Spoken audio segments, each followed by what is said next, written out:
Coming up on this episode of Don't Panic, we've got a lot of tech stories from the past week, including such stories as Apple's massive iPhone sales. Can this juggernaut be stopped? We're also going to talk about Twitch getting even bigger in video gaming than it currently is, the end of Call of Duty story mode. We'll also talk about the BlackBerry Priv, although I can't imagine we're going to talk about it for long, and a couple other really big tech stories from the week. We hope you'll stick around because Don't Panic is going to start for you right now. This is Don't Panic, episode number 105, recorded September 28th, 2015, on Netflix VR, Dirty Diesel, and a story-free COD.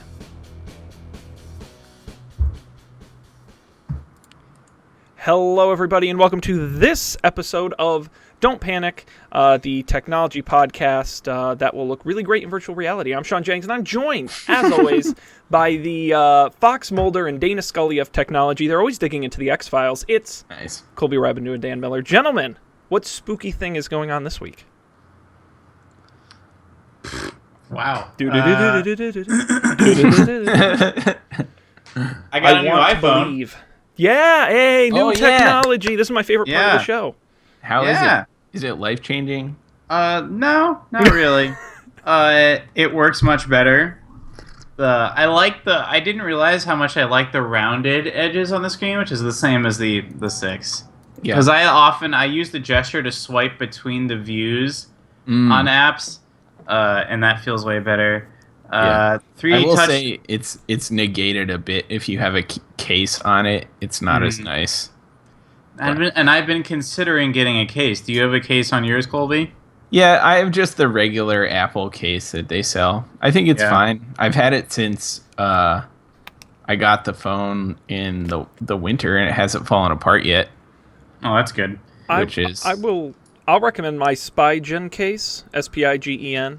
Spigen. It's one of their super thin.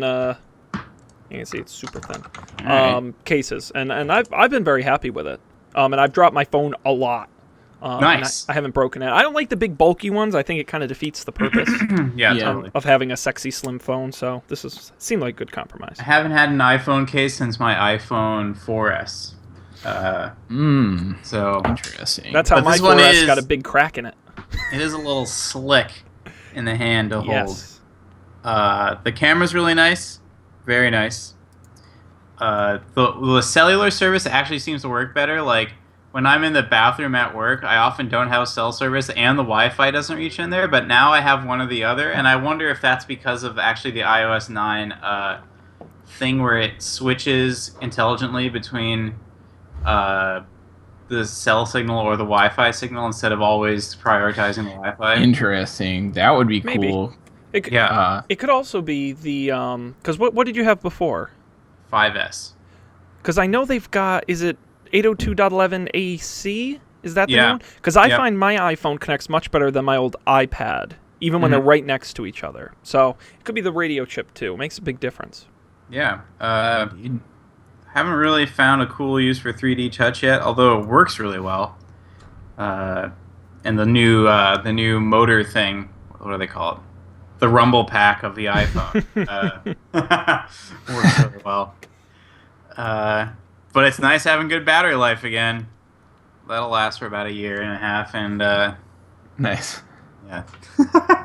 Yeah. That's pretty spooky, I guess. So I have a question about Force Touch. Yeah. What is it like? What does the haptic feedback feel like? Does it feel like it buzzes under you? Like, does it feel like clicking like on the trackpad does? A little bit. Only a little bit. Yeah, it's not as precise as the trackpad, but it's definitely more precise than the whole phone buzz. Cool. All right. I'll accept that. Yeah, the trackpad is amazing. It's some black. That's scary. That's spooky. That's some black magic stuff. It is. Now, what about, have you done any live photos? No, how do I read about that, and I think I have to turn it on, or do I just have them? I think it just does them by default. If you open up the camera, there should be a little yellow icon in the top center, in that little black bar with, like, where you turn on the flash. Okay, opening up the camera, little yellow icon. Oh, live. Yeah, I do have to turn it on. Yeah. And that would be, there you go. Nice. Okay. This is exciting. I apologize for our audio listeners. You're missing. Now what do I do? I took it. I would. Oh, I long press on it. Right. I force touch it. Yeah, that totally worked. Cool. Can I send you the live one? I don't know. I would. You're welcome to try. I don't know if you can play them on none. Although it says it works on iPad, but maybe it's the new iPad. I assume you can play them everywhere. Yeah. No, but then how would I force touch it to play it? No, but they could send it as a video. I have no idea. It's blowing our minds. I'm baffled. It's one of those things you don't think about. Interesting. If I load it up in the Messages app, Oh, there you go. what I just sent you, it works. All right, let's see what it looks like here. Did you send it to me too? I did. Oh, look at that! It does work. I just press and hold, and then it starts to play the little. It's gonna be hard to see for those of you. Do you get a new phone? I forgot about the peak thing. Yeah, you guys see a This little whole animation? time I That's forgot fantastic. about peak. Wow, I didn't get it. I'm kind of upset. And it's got a little Easy icon in peek. the top corner of the photo that indicates it's a live photo. I gotta find my phone. I totally forgot about peeking at things. Oh, what have you been just Is that- popping? Yeah, no. I've just been like, Reading things normally? no. I thought I could only use it on like the icons, like the selfie button on the camera app.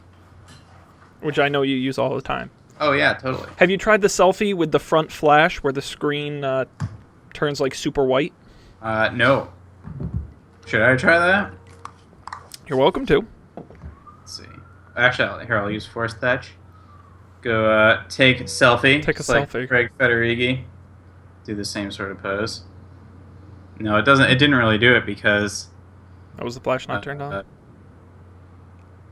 Yeah. Well, no, it doesn't need to turn the flash on. I guess I can force the flash on.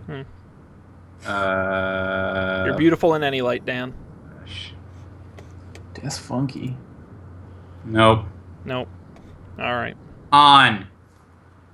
Oh, it did work. There you go. I saw it. Yeah. Neat. Exciting. Cool. So far, so good. Yeah, I forgot about Peak. I'm gonna have to report back about Peak in the future. Let me quickly ask you guys: has iOS 9 been really buggy for anybody else? I'm having apps crash all the time on me, and it did not happen before iOS 9. I've had a couple annoyingly crash. Yeah, I think Overcast crashed on me today, or maybe it wasn't that. Something did though, and I was kind of frustrated. I had Google Maps crashing on me every 30 minutes in the car this weekend.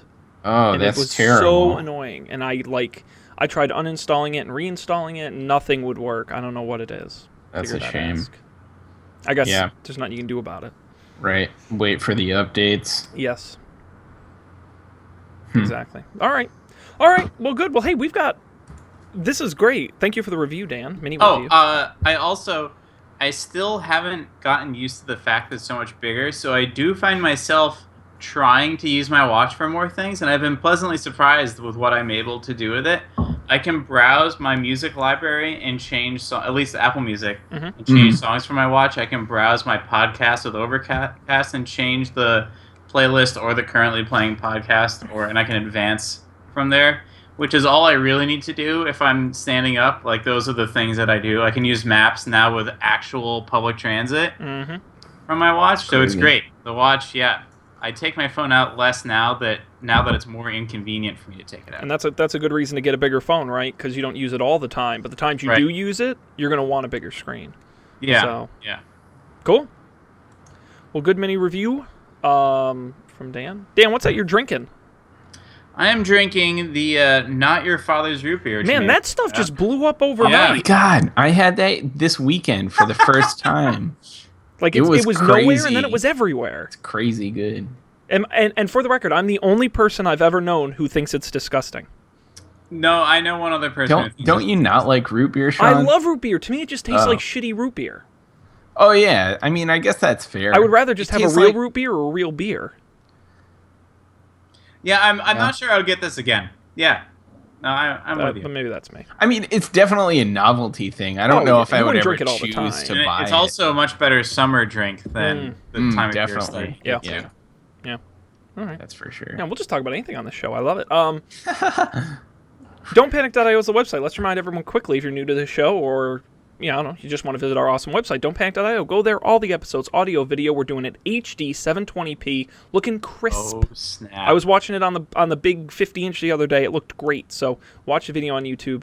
All the links to subscribe and follow us on social media. Don'tPanic.io. Gentlemen, we've got some tech news here in the rundown. We're kind of between announcements this week. We had Apple in the past, Samsung in the past. Next week we've got Google with their big announcement with Nexus and Chromecast and all that. We'll have that on next week's show. But we do have some stuff in the rundown. Is there anywhere here you would like to go first in terms of stories to discuss tonight? All in you the news. holy dog. Can we talk about Volkswagen? We can talk about Volkswagen. I thought this was an interesting story. It's not the kind of story we Yeah. usually cover, but I figured last week we had such a good debate about ad blocking. And I said, yeah. I think we need another smart debate. So this is a little outside of our wheelhouse. We're going to discuss it anyway. Volkswagen, you may know them as the German mega car manufacturer, in some hot waters. Here's the gist of the story. There are laws in the EU and in America and in most countries that you have to pass certain emission standards. There's also laws that when you advertise certain emission standards, you have to actually have them, right? That's called false advertising if you don't.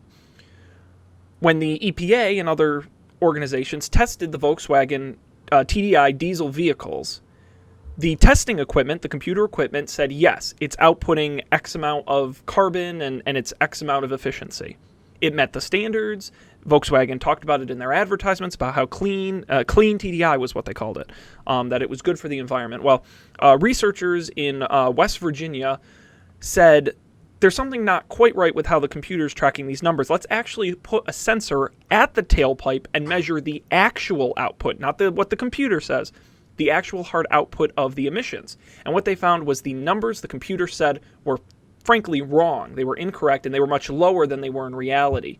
It has since come out that Volkswagen knew that in the software code of the computer, when it detected the sensors or the inspection equipment being plugged in, it purposefully outputted the wrong figure to make it look lower.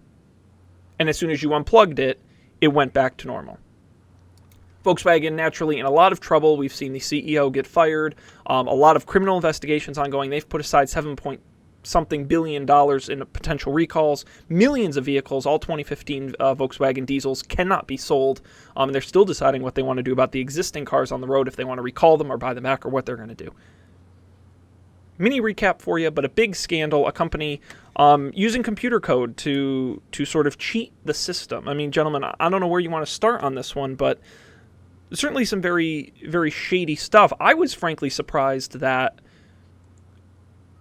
and maybe I shouldn't have been, that the only way or the key way or the most common way of getting these emission standards aren't by sensors measuring the emission. It's by what the computer calculates the emission should be. Did you watch the video? No, I haven't seen this. So it's not the case that it's asking the computer. The Volkswagen computer could tell when it was being emissions tested and change the emissions output of the car during the test. Which was actually probably some pretty intense code to write there. Yeah. Oh yeah. They say the video on The Verge was a really great explanation of it. It's like 2 minutes long, and it talks about so this was specific to their diesel cars, and it's like a specific thing that is on diesel cars. It's like a system that's a part of the the exhaust that removes emissions, but using it is less fuel efficient.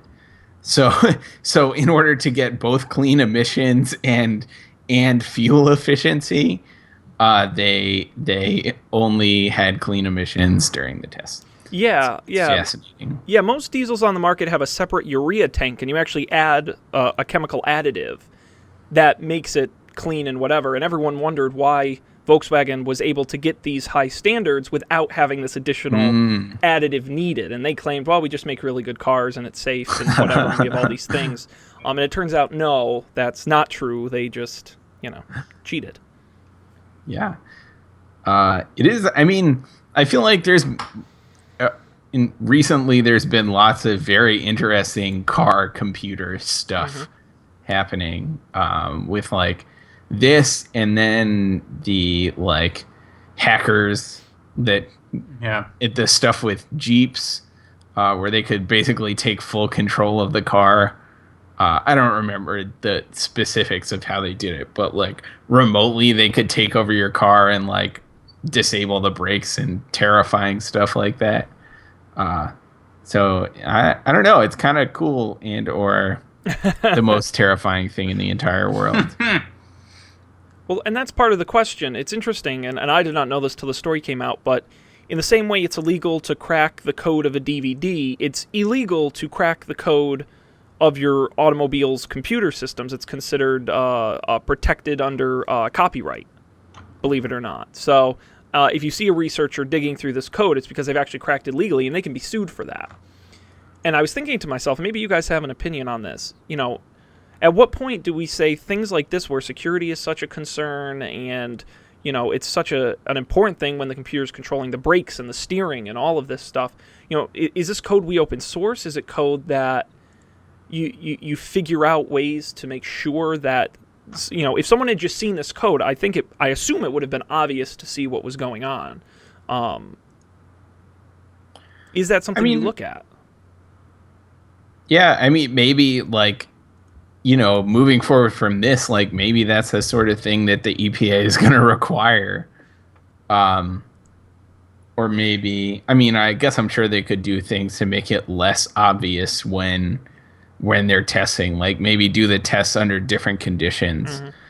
But I feel like in general, there's a tension between, like you said, how technically it is illegal for the security researchers to be doing what they're doing. And I feel like every couple months or so, there's a story about like some college kid who like, hacked into his college's computer system and told them about it, and then they called the cops on him. It's like obviously wasn't really done with malicious intent because he told them about it, but it is technically illegal. So it's an interesting thing, like how, I don't know, it's like the law, I feel like, hasn't caught up to the reality of the technology yet with like what does this mean? Like, what does it mean for people who are kind of just doing a good deed in a way? But are they like, is the law going to protect them? Should it protect them? Maybe it should. I'm inclined to think it should, but I'm also a little biased, I think. But I mean, there are companies like other companies like Google and Facebook and, the big web companies who have bug bounty programs where they will actually pay people to find security vulnerabilities in their software, which is like the complete opposite of something like this. Yeah. Not that Google and Facebook don't retain the copyright to their programs, but they make an exception for this sort of thing because it's very helpful for them. Yeah, and it's for me, it's just a really stark reminder that our cars, our refrigerators, everything these days is running some kind of operating system or code or program or software. They all connect to the internet, and to some degree, and maybe this is a false sense of security, but I trust at least a little more a company like Google or Facebook that has giant staffs of coders and bug bounty programs and all these things. And then you look at companies like Volkswagen and Nissan and Kia, and it's like, are they programming experts? Are they, this one intentional, sure, but what happens when it's not intentional, when it's accidental, or when they do something like this but it breaks something else? And it's just important that we always have in mind that it shouldn't be taken for granted that these things work and that they're working properly. And maybe we've gotten too comfortable, and I don't know. as I say this, it sounds like I'm trying to be Mr. Scary Guy and Mr. Be afraid of everything and everyone. They're all out to get you. I don't think that's true, but maybe my point is that automakers in this example, but even other companies, need to take what they're doing with programming and coding very seriously. Well, especially we when it's had an operating something interesting like a car. conversation at work where, and I think we're starting to see this more and more, where people are beginning to realize the power of programming, which seems obvious, but when you're there doing it, it doesn't seem that powerful because it's so dumb to you. Mm-hmm. But most other professions have a code of conduct. Doctors have to, take an oath when they graduate, and engineers, like physical engineers, also have an oath they have to take. And I think we talked about it was something like you are helping other people do good in the world, sort of thing. But we don't really have that, and there's a lot of even pressure when you're graduating from school to like come work for the Department of Defense, come work for the NSA. Let's make software that flies drones and bombs people's houses around the world. You need to think about those things. You can't just take a programming job. You can't just take that ticket off of the Jira board and do it. You need to think about it a little bit, because there are so many people there. Like, not most of the company probably had no idea it was happening. Mm-hmm. The people writing the software for that car sure did, and none of them decided that this is the thing that they should do. And many of them probably, if you asked, thought that they shouldn't do it. So I think just as we'll see this field mature a lot, in the future, I think we'll see that stuff sort of start to take off. Hopefully, I hope that it'll start to take off too. Yeah. Yeah, it's a nice ideal to think about, and it's something we should all take into account. That's very easy to get sucked into something like this when you're working on a team and a company and with pressure from stockholders and all of that to sell cars and to sell a diesel car that can't meet emission standards, and so you do things like this, and Yep. Hopefully it doesn't set back computers in cars and electronics in cars, or even diesel for that matter, which when managed properly actually can be fuel efficient and can be good for the environment. So I don't know. Go ahead. I was gonna say, I mean, I think computers in cars have been around for a long time. Mm-hmm. Like, it's not a new thing. Like, anti-lock brakes that's a computer thing. Mm-hmm. Yeah, but the line between any person is going to want to make an anti-lock brake system that works. They might mess up, but the intention was that it does what it's supposed to. Whereas this did not do what it was supposed to, but it was okay. I could see how you would trick yourself into thinking it was okay. What harm can it do? Mm-hmm. Besides all the harm to the environment.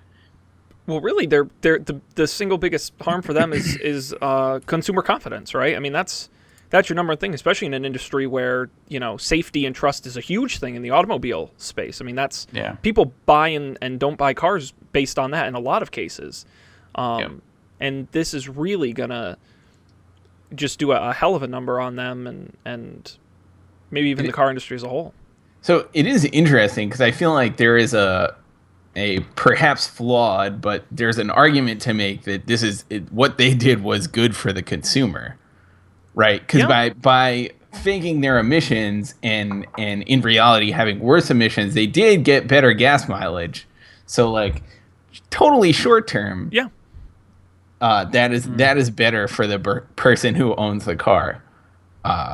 Theoretically, long term, it's probably not better for them or anyone else. Mm-hmm. In the world, but as Dan mentions, moral gray areas. I feel like absolutely that's certainly a moral gray area. Absolutely. All right. Any other thoughts on Volkswagen? We'll hope for the best for those guys. They're in a heap of trouble and will be for a long time. and taking down some good people with them. So we'll continue on here in the rundown, gentlemen. What else on here is grabbing your attention from this week? I spelled Volkswagen wrong in the rundown. I apologize for that. That's on me. No one knows. I wrote it like it's like you say it. Volkswagen. Tell how German I am.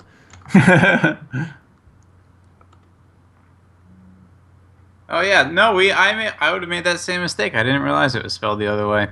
Yeah. Silly me. Volkswagen. That was awful. All right, well, I think Colby's going to be pretty upset by this Call of Duty story, no pun intended. Well, it doesn't affect me. Yeah, it only affects the people who haven't upgraded, which is still millions. Upgraded? Upgraded from. So it's. Well, we should review the story first, but basically the story is that for Black Ops 3, the next in our annual Call of Duty refreshes is multiplayer only on the Xbox 360 and the PS3. Okay. Yes, there will be an anywhere from 1 to 4 player co-op campaign for the PS4, Xbox One, and PC versions. But you will not be able to play them on your older consoles. You will still have multiplayer. Interesting. Which is why I find the story interesting, because arguably multiplayer is really the highlight of Call of Duty. Yeah. More so than almost any other game. Maybe Halo being the exception. Where it's what people buy it for. So do you think... I don't know. I feel like people were interested in the Halo story more than... Like, Halo... The Halo series had, like, an overarching tale of Master Chief and the bad guys. I feel like... Especially the last 3 years of Call of Duty has been so multiplayer. But that being said... As a person who always bought Call of Duty for the single player, because I grew up on the first 2 Call of Duties that were before I had an internet connection, basically. I'm really excited about the co-op. I think it'll be fun. I look forward to playing Call of Duty with Dan, and maybe Sean if he buys a PS4. If I get yeah. I don't know if Call of Duty will be the thing to push me over the edge, but yes, I would definitely play if given the option. Yeah. Speaking of which, did you see that the sort of relaunch of Destiny? Destiny had like a 2.0 release a couple weeks ago, and then the new expansion got actually really good reviews, and the story is supposed to be way better. The game has changed completely. Really? So maybe we might want to try that again also. Oh, but it's going to require me shelling out for the... Yeah. The bonus content. I'll have to... Excuse me. I'll have to do some research and see if it's worth it. I do miss playing games with people, though. Yeah, it's fun. It's been on a long run of soloing. Yeah. I was talking to someone the other day, and they're like, "Oh, like Sean, what video games did you play in college?" And I go, "I didn't so much play video games as I watched other people play video games, namely Colby." Play through a number of Call of Duties and Assassin's Creed and Fallouts and we did share a room. All that, yes. Oh my God, Fallout 4 soon. We're like weeks away. I guess a month. It's gonna be exciting. November, sometime in November. You're gonna go just bankrupt on new PlayStation games. I'm telling you. Yeah, November. It's like every 3 days. It's like Fallout and Battlefront. And something else. Battlefront, yeah. It's going to be a good season for games. Yep. Unless you're on a 360 or a PS3, and in which case, maybe not as much. Call of Duty for you, yeah. And hey, that makes sense. It's not as good of technology in the older devices. What bothers me is the PS4 and PS3 version cost the same amount. That's not true. It says the last gen version will be $10 cheaper. I think they mean the previous Call of Duty. Or the the last gen version means the previous console. Oh, okay. And well, that's I guess good. It'll be $10 cheaper and come with a voucher for the original. All right. Well, I feel a little better now. I should read things before I say things. You got to work on reading comprehension. My language, my language good. Very cool. So, so look forward to Call of Duty coming soon with some features depending on where you play it. Cool. All right. What else is here in the rundown? All right, let's see. Oh, man. I've already talked about enough cars. We should talk about the Priv. That sounded like a funny story. Yeah. Very Priv. Yeah. Okay. So I know for a fact we've talked about it on the show before. BlackBerry Venice was the code name. Their Android Power slider phone. It's now available. Phone. Is that like what you get at like Red Robin or something? Yeah, it's like a smaller version of a regular phone, and you get 4 of them. Oh, okay. with so unlimited it's the Amazon tablet thing. Yeah, exactly. You get a 4-pack. Yeah, that's exactly right. Because you need 4 BlackBerry phones. Yes, it's called the Priv. It's going to be available later this year. No release date or price quoted. Not a lot of information around it. They just it's called the Priv, which, depending on who you ask, I kid you not, at BlackBerry, it either stands for privilege or privacy. Depends on I'm who you guessing ask. privacy. I could see them wanting it to stand for both. Yes. It says here, Priv combines the best of BlackBerry security and productivity with the expansive mobile application ecosystem available on the Android platform. I will also note that BlackBerry has stressed it's not abandoning BlackBerry 10, which will be updated to version 10.3.3 in March of next year. I'm excited about this because now, for those of us who want it really badly, you can get all the things you love about your modern smartphone with the legendary durability of a slider phone. As a person who owned a slider phone in the days of slider phones when I was 16. Mm-hmm. It fell apart in 2 weeks.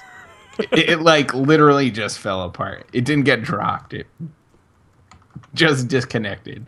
Perhaps BlackBerry will do a better job than whatever crappy $0 on contract phone I had was, but.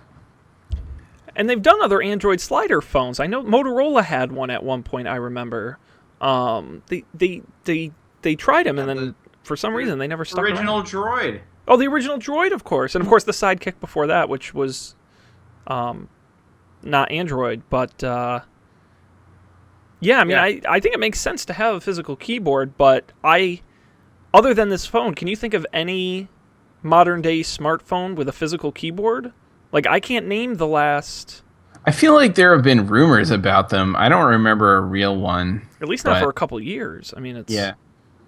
I mean, I can see I can imagine certain customers, namely business people, maybe, the people who used to have Blackberries before they had that. There was that brief stint where Blackberries were wicked cool with the youths. I don't know if that happened everywhere, but it definitely had. When we were I think when we were graduating from high school. It was before the iPhone really became a big deal, and Blackberries were the cool. I remember a bunch of people at my school got Blackberries, and that was it's crazy. But I don't know. I mean, maybe it'll work. It seems I can't decide if I like that. I guess it makes sense. I don't know. I was gonna say I can't decide if it's better that the keyboard is on the portrait way or if it would be better horizontally. But I think I don't know in the tradition. I don't think people aren't used to using phones landscape anymore. Yeah.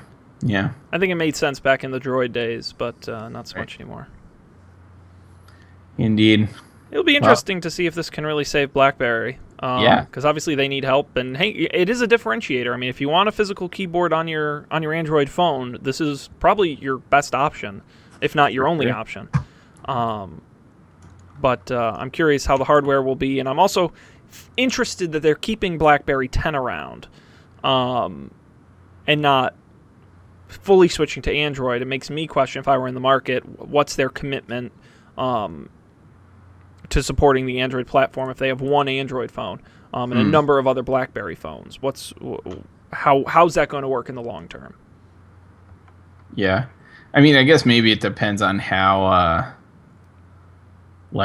what their Android integration looks like.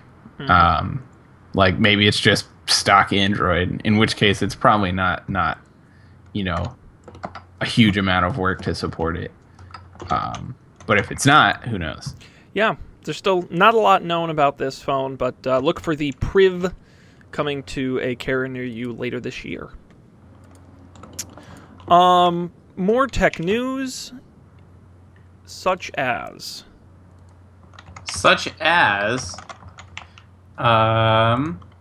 Is there actually any new information on the Apple electric car thing, or is it No, it's the same stories from the other week. Wall Street Journal says they're working on it, targeting 2019 for a release, going to start testing and building stuff. Yeah. All right, great.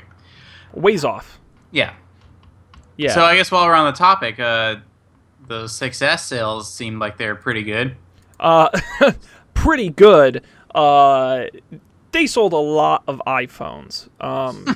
In this case, 13 million. They're calling it a record, which it probably is. It sounds like a lot. I mean, yeah.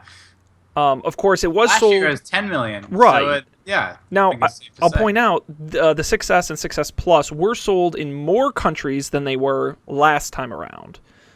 And namely China. And they think that's a big reason why you see that jump. It's now Apple's second biggest market, China is. And the sales are growing 3 times faster than the Americas. Yeah. So it's I believe if you try to buy an iPhone even now, I don't think they're especially supply constrained. Yeah, and that's I'm going to assume that's the beauty of it being an S and not a 7 or a 6, right? Because they're using, I'm assuming, the same bodies and the same, a lot of the same parts. The supply chain's pretty well set up to handle this phone, I would assume. Yeah. Available to ship. I can do a space gray 64 gigabyte T-Mobile, available to ship in 3 days. Yeah. So, actually, I did think of a question, Dan. If you don't mind disclosing, did you purchase your phone through Apple's lease program, or did you purchase it through T-Mobile? I just purchased it straight up. Straight up. Yeah, because I've never needed Apple Care, so I was gonna lose money then on the Apple plan. Otherwise, I would have loved to do the Apple plan. I just bought it. And you don't upgrade super often either, which is kind of the other advantage. Right. So I usually do every 2 years. Even last year when I was on the T-Mobile jump or whatever they call it, and I could have gone sooner. I didn't. Who knows though? Next year, I can do whatever I want now. Yeah, and those phones retain their value like crazy. Like as long as you don't break it, you're fine. Yeah, knock on wood. Good reason to get a case. Any case companies want to sponsor our program, that's just an example of the fine sort of lead-in opportunities we have. The segues are endless. Just remember, don't panic. We'll sell your shit. No, my question with this article about the 13 million iPhones sold is, can Apple be stopped? What will it take for Apple to... I'm not talking slow down. Eventually, there I'm assuming has to be some kind of ceiling. Yeah. But how do you, if you're even Samsung or LG, how do you even come close to something like this? Like, have they just overtaken the market so much, you just pack up and go home? I mean... Well, they're the most valuable company in the world, or maybe the second most valuable company in the world. Oh, yeah, absolutely. And they're not resting on their laurels. So, with those two things combined, it's pretty hard. Eventually, the smartphone will not be a thing that people have anymore. I don't know when that will be. It could be 10 years from now. It could be 50 years from now. So that's the real challenge. But yeah, they're not Microsoft like 2002 dominant. But but that's fine. It's doing pretty good. I would probably rather be in their position now than Microsoft's in 2002. No one's going after Apple right now for monopoly, Antitrust. antitrust EU court judgments. Yet. Like Google and Microsoft. But there's no reason to. Like, they have at most 50%, maybe a little bit more of the market. And there's That no seems lock-in. crazy though. 50%. Well, it depends on Sure, what it's a metric lot you for look one at. company. It's a lot. No. I mean that is that actually the number? I meant that seems incredibly high. That might be the number globally, but I wonder if you break it down by certain countries, I bet it's... And that's what regulators will look at, is they'll look at the U.S. number, for example. In which case I would assume it... Well, I don't actually know. I would say globally 50% sounds about right. Only because you have so many Android manufacturers, especially in developing countries. I mean, this was a year ago, like, broken down by web traffic. iOS was, like, not even 20% of global stuff that we got to work. That's page views, though. But what about just handsets sold? Oh, yeah. I mean, I don't know about handsets sold. I have no idea. So, from an I article... just meant people using the phone. From an article from June, sales of smartphones in the first half of this year, 43% of them were iPhones in the U.S. That's pretty impressive. And that's sales of new phones. Right. So... Yeah, that's pretty close to 50%. That's closer than I would have guessed. Let's see. Here's IDC for the past couple of years. Let's take a look at this. So it's even less than 50%. Yes. Like, antitrust-wise, that's probably a good thing. Right, and they're still making truckloads of money. Yeah, globally, in the second quarter of 2015, iOS was 13.9% of worldwide smartphone OS market share, according to IDC. That is lower than I would have thought. Now it's growing, mostly at the expense of Android, but not very quickly. Yeah, I think that's fine. I don't know. As long as you're making money. I mean, maybe we just give them more credit than they deserve, and maybe Android doesn't get enough credit. I mean, Android has 82% of worldwide OS share. I think worldwide, it's a price factor. Oh, absolutely. Like Absolutely. The accessibility of $700 for an iPhone here is a lot different than $700 for an iPhone for someone who lives in and they're even more expensive overseas. third So world. Yeah, absolutely. Right. But then whereas Android phone, you can get an Android phone for like $10. Absolutely. But then how does that factor into this perception they have? Maybe that's it. Maybe it's just smoke and mirrors, and we or I do, because I really started this, but I perceive them as this, like, how do people compete? I've been watching a lot of football. It's football season. I've been watching a lot of football, and Samsung runs ads like madness. And I'm watching them, and I'm thinking to myself, these are really good ads, and they make really compelling arguments about features. Are they actually good ads? They are. They're I actually good. the Samsung ads I've seen during this football season have been actually pretty good. Like, they're compelling, and they talk about features they have that Apple doesn't, and they make a really strong case to buying a Samsung phone. But then I just think about it, and I just think, but it's not an iPhone. Maybe right. It's got to be just... No, it is. I mean, I think the other thing is, like, while Samsung's ads are good, Apple's ads are also very good. Absolutely. Absolutely. The 6S ads are great. Yeah. They do a good job of summarizing the new features very clearly. Right. So I just don't know what more other companies can do other than just hang in there and keep trying to put out new products and chip away at market share.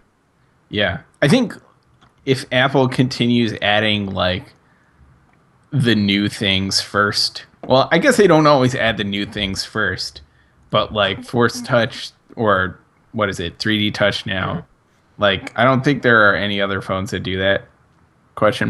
Or anything comparable to that, really. Like, that's, I don't know. I think that's a pretty big new thing and a differentiator, and that's, I mean, it's been a little while since we've seen something like that. I guess the last one was probably Touch ID, right? Mm-hmm.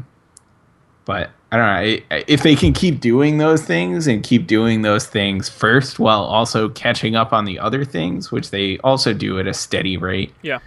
I don't know. I feel like they'll continue growing.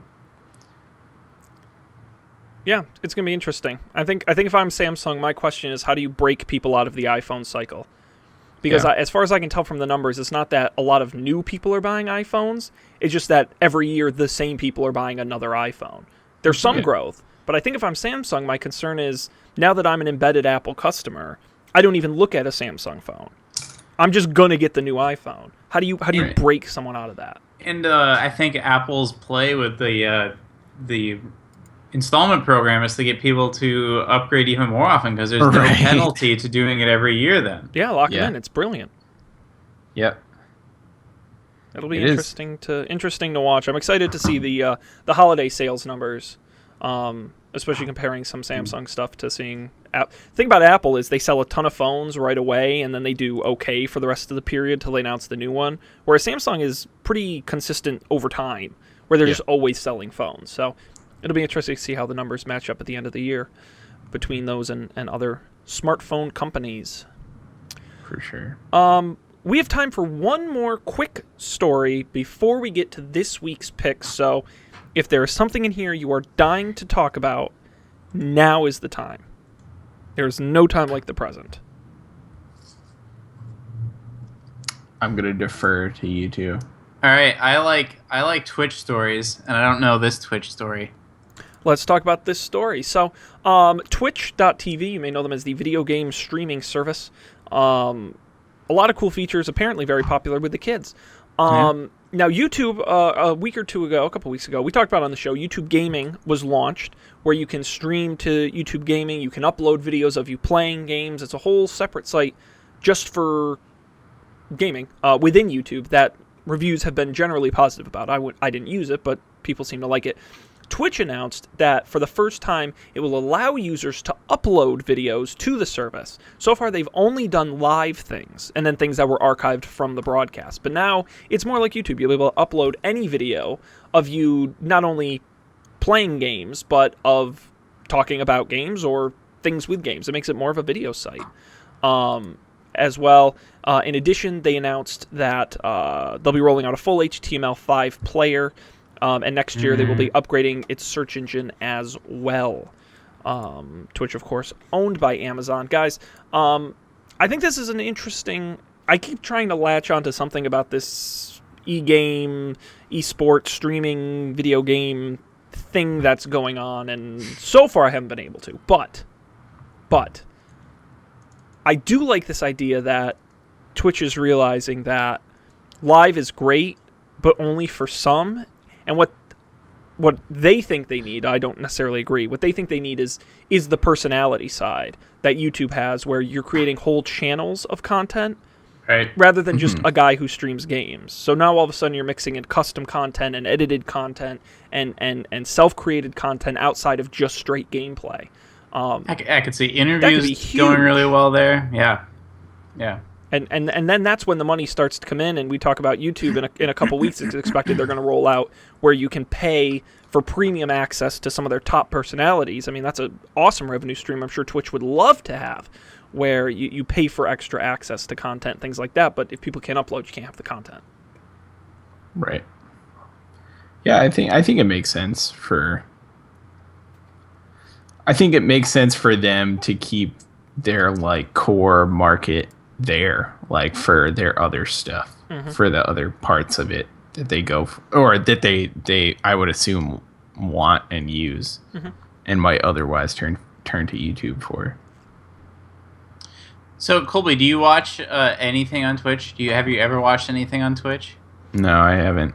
I've only done I watched was it Twitch Plays Pokemon? Yeah. I did watch that, but otherwise no. Missing out on all this free entertainment, I'm telling you. That's probably true. only have so much time to be entertained. It's fair. That's fair. Got stuff to do. I don't know how some people do it. Yeah, it's exciting. Listen, if I'm Twitch, I want to be the go-to place for video games, period. Live, recorded, commentary, interviews, exclusive content from video game makers. I mean, I want to be the go-to place. And this is absolutely an important piece of At that. E3, a lot of companies were streaming their announcements on Twitch, and that was hugely successful. So that was like live news on Twitch, and that worked really well. Absolutely. And I think as a company, I get excited about Twitch. I think they're in a space that's blowing up, and they're like the go-to person. So more power to them. I'm going to be interested to see how YouTube gaming stacks up over the long run against Twitch. It'll be a fun battle. All right, that's it. No more news. Cutting you off. You've had enough, sir. We're done. We're done. Didn't get to some of these stories, but I think that's okay. Because we've got to talk about picks every week. Each of us take turns, and we pick something we think is cool or interesting or we want to talk about. Sometimes it's things we don't like. But either way, we want to tell you about it. And let's start with Dan, because I've heard of the other things that are on this list. I have absolutely no idea what this is. Well, shame on you, Sean, Shame on because me. I told you about it last week in the after show. So this is what yes, shame on me. You're exactly right. I never got around to clicking on that. Yeah, so I mentioned I'll let Sean tease this, or maybe I was going to go ahead and do it. We're going to try to play Dungeons and Dragons live on the internet soon. So that's going to happen. And to sort of prep these two fine folks who have never played Dungeons and Dragons for the experience, I pointed to this video I watched a couple of years ago that I have fond memories of. Patrick Rothfuss, an author who we've recommended on the show a couple of times, and a couple other super nerdy people, and this amazing guy running it, do twice a year a live Dungeons and Dragons show on stage in front of thousands and thousands of people at this event called PAX, which you may have heard of. It's a gaming convention. And it is hilarious. So the one I sent you was hilarious, and then I caught up on all the other ones because I had like 6 in between then and now that I haven't seen. And my God, they're so good. And they have this nice like TikTok schedule. So one event a year is just casual. It's just them in like jeans and a t-shirt on stage chilling out like you would normally play D&D. Then the other one is this high production value like stage thing with fog and sound effects and lighting, and they've got like the professional costumes and it is so funny. Like Colby said this, he's like, I need to be funnier. I don't understand how these people are just ambiently funny, improvising all of this stuff. It's so good. The storyline is ridiculous but engaging. The players are the people I've seen most successfully play D&D while being completely not serious about it, which is probably really hard to pull off. It's really, really funny. It's called Acquisitions Incorporated. You can Google that. It's on YouTube. Patrick Rothfuss comes in the 2013 PAX Prime episode, and he is my favorite character. He is extremely funny. Very, very creative. He thinks well on his feet, and they give him a good ribbing for how slow he is to write book 3. So check it out, Acquisitions Incorporated on the YouTubes. Yeah, we'll have the link on the Don't Panic website, so you can also get it there. Dan, I added it to my watch later. That is tomorrow night. That is, I'm going to watch that. I'm going to get prepped. I'm going to get psyched. I'm so happy. I'm so excited for you to see this. I am think excited. You would really appreciate this style because it's storytelling. It's improv storytelling. You try to be funny. It's basically stand-up comedy. I'm definitely going to watch it. We're gonna need all help we can get if this is gonna work. So, Colby, you've got something else for us to watch. We all have something to watch. What are you watching? Yeah. I couldn't remember if I picked this before. I don't think I have, but maybe I did. I don't know. But I like the show Brooklyn Nine-Nine, which is It's that show that Andy Samberg's on. It's on Fox. They're like a police department, and it's very silly and wacky. And it's not like, I feel like Andy Samberg on SNL had a certain brand of comedy, and like there is plenty of Andy Samberg, but there is not too much Andy Samberg, which is fantastic. I really think it's spot on. It's like well balanced and hilarious, and they just started season 3, and I watched earlier before the show tonight. I watched the first episode of season 3, so. Yeah, check it out. It's on Hulu. I don't know if it's on Netflix. Maybe it is. Maybe earlier seasons, but maybe not. Yeah, definitely. I'd check on Hulu first, but yeah, real funny show. Brooklyn Nine-Nine. Check it out. What do you have for us, Sean? What do I? Thank you for asking. No one ever asks, Dan. Thank you for asking. I have to usually just force my way into the conversation. So I appreciate you letting me participate.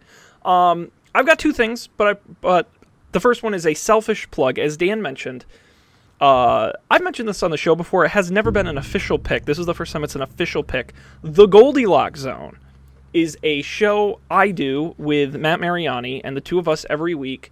Just talk about stuff. I would like to pretend there's a theme or a reason or a concept, but there isn't. So each week we've done episodes on everything from breakfast and the ocean to things that are red, white, and blue. Colby was on our game show episode where he and Matt went head-to-head. We did the Marvel Cinematic Universe. We did the 2016 election. This past 2 weeks, we did a bracket, a Sweet 16 bracket on novelty and gimmick songs. Do you guys want a spoiler? You want to know what we picked as the best novelty gimmick song of all time? No, I'm like 35% of the way through. Like I only got halfway through on my ride home today, so you can't ruin this for me. My lips are sealed, but I'm happy with the outcome, and it was a fun episode. And actually, after tonight, so by the time you're listening to this, we did a bonus episode where Matt and I update on the 2016 election. I think every month or so we're going to do like a mini episode on how we think the election's going. So look for that too. SoundCloud.com/Goldilocks show or GoldilocksShow.com. Now the reason I'm teasing this is because on this week's show, we tape it Wednesday, so it'll probably be up by Thursday. Colby and Dan, first time we've had 2 guests on the show, and we're doing something special, a live playing of Dungeons and Dragons. Colby and I have never played. Dan's played some. Matt's played some. We generally have no idea what we're doing. It will be hopefully amusing. I have a question Yes. in this.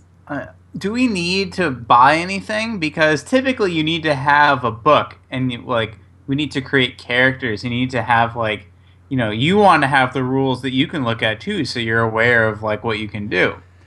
I may or may not have bought the most recent edition of the book, but then that would be my next question: is if we do need to buy the book, which edition do we need to buy? I'm gonna give all those questions. We have a little Facebook event. Ask Matt. He is running this. I have nothing to do with it. Okay. I am really the guy who hits the Sean record button. disavows all knowledge. Thank you. You get it. So check out that episode. It'll be great or a total disaster. GoldilocksShow.com. Now, because that was a self-serving pick, I'm going to do a quick real pick. I splurged and picked up HBO Now, which I have absolutely been enjoying the heck out of. Go watch Veep, which is also great. But my pick is Silicon Valley, which I finished season 1 and caught up on season 2. I don't know I know we haven't picked it. I think we've talked about it on the show. But, of course, the short version, a not really a spoof, but a comedy set in the world of Silicon Valley. These guys in this startup and sort of their story and the trials and tribulations they go through. But it is so funny. And I don't even live or work in Silicon Valley, but I imagine it seems pretty accurate. The acting is really great. The writing is super funny. It's by Mike Judge, who you may know from Office Space, among other films. And I just think it's so fantastic, and it's so funny, and it's a great half hour. And I couldn't turn it off. I had to keep watching. So if you have HBO, if you don't have HBO, come on, get on it. But if you do have HBO, go watch Silicon Valley. It's 2 seasons, half-hour episodes. There's 10 to 12 episodes per season, so you'll get through them pretty quick. And it's a great laugh. And then when you're done with that, go watch Veep, which is also great. So those are my pick. We've given you a lot of things to watch this week, which is good. Good stuff. Nice. Well, we'll be back with this show next week to talk more technology. Guys, I think we're on our longest streak for like not missing a Monday. I don't want to jinx us, but we're doing pretty good. Pretty well. Yeah. Good for us. I think, yeah, that's awesome.